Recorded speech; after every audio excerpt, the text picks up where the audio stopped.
লাল passport ছেড়ে দিয়েছেন ফারুকী সহ একাধিক উপদেষ্টা। ত্রয়োদশ জাতীয় নির্বাচন করা নাড়ছে দরজায়। অন্তর্বর্তী সরকারের সময়ও শেষ হয়ে আসছে সঙ্গে সঙ্গে।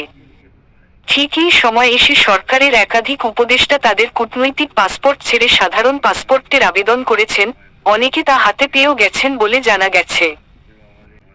নির্ভরযোগ্য সূত্র জানাচ্ছে, চলতি বছরের শুরুতেই অন্তর্বর্তী সরকারের উপদেষ্টা পরিষদের একাধিক সদস্য তাদের কূটনৈতিক পাসপোর্ট সমর্পণ করে সাধারণ পাসপোর্টের আবেদন করেন। ইতোমধ্যে একাধিক উপদেষ্টা ও তাদের পরিবারের সদস্যরা সাধারণ পাসপোর্টও হাতে পেয়েছেন। এছাড়া আরও বেশ কয়েকজন উপদেষ্টার সাধারণ পাসপোর্ট আবেদন চূড়ান্ত পর্যায়ে রয়েছে। নির্ভরযোগ্য সূত্র জানায়, অন্তর্বর্তী সরকারের একাধিক উপদেষ্টাও তাদের নামে ইস্যুকৃত কূটনৈতিক পাসপোর্ট বাতিলের অভিপ্রায় জানিয়েছেন। এদের মধ্যে স্বরাষ্ট্র উপদেষ্টা লে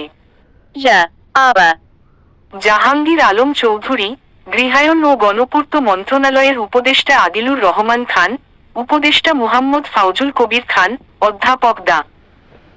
বিধান রঞ্জন রায় পোদ্দার, সংস্কৃতি বিষয়ক উপদেষ্টা মোস্তফা সরোয়ার ফারুকী এবং তার স্ত্রী অভিনেত্রী নুসরাত ইমরোজ তিশা অন্যতম।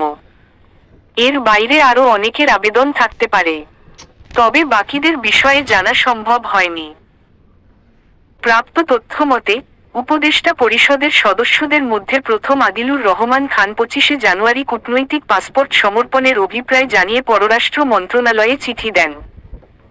একই দিন তিনি আবেদন জমা দেন সচিবালয়ের অভ্যন্তরে অবস্থিত পাসপোর্ট অফিসে।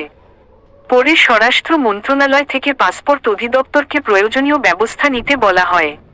এরপর 25শে জানুয়ারি আদিলুর রহমান তার নামে ইস্যুকৃত নতুন পাসপোর্ট হাতে পান। তবে আদিলুর রহমানের স্ত্রী সায়রা রহমান খান যুক্তরাজ্যের পাসপোর্টধারী হওয়ায় বাংলাদেশি কূটনৈতিক পাসপোর্ট নেননি। পাসপোর্ট অধিদপ্তর বলছে, লাল রঙের বিশেষ কূটনৈতিক পাসপোর্ট প্রদানের বিষয়টি সরকারের পররাষ্ট্র মন্ত্রণালয় কর্তৃক নিয়ন্ত্রিত হয়। এক্ষেত্রে কূটনৈতিক পাসপোর্ট ইস্যুর আগে পররাষ্ট্র থেকে সরাসরি স্বরাষ্ট্র মন্ত্রণালয়ে চিঠি দেওয়া হয়।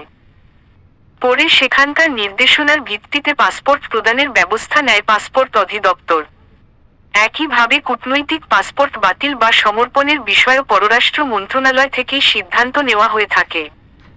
জানায়, আওয়ামী লীগ সরকার পতনের পর সাবেক মন্ত্রী, এমপি ও সচিবদের হাতে থাকা লাল পাসপোর্ট রূপান্তরে কঠোর বিধিনিষেধ জারি করা হয়। এই সংক্রান্ত আবেদন যাচাইয়ে করা পুলিশ ভেরিফিকেশন ছাড়াও একাধিক গোয়েন্দা সংস্থার ছাড়পত্র নেওয়া বাধ্যতামূলক করা হয়। তবে স্পষ্টীকরণের নামে 21শে জানুয়ারি স্বরাষ্ট্র মন্ত্রণালয় থেকে জারিকৃত প্রজ্ঞাপনের সংশোধনীতে বলা হয়, ক. বিগত সরকারের আওয়ামী লীগ সরকার সময়ে যে সকল ব্যক্তিবর্গ কোন পদে অধিষ্ঠিত থাকার কারণে তারা এবং খ. তাদের স্পাউজগণ কূটনৈতিক পাসপোর্ট গ্রহণ করেছেন তাদের ক্ষেত্রে স্বরাষ্ট্র মন্ত্রণালয়ের 2024 সালের 22 আগস্ট জারিকৃত পত্রটি প্রযোজ্য হবে এবং অন্যান্যদের ক্ষেত্রে পূর্বের ন্যায় কূটনৈতিক পাসপোর্ট সমর্পণপূর্বক বিদ্যমান বিধিবিধানের আলোকে সাধারণ পাসপোর্ট ইস্যু করা যেতে পারে।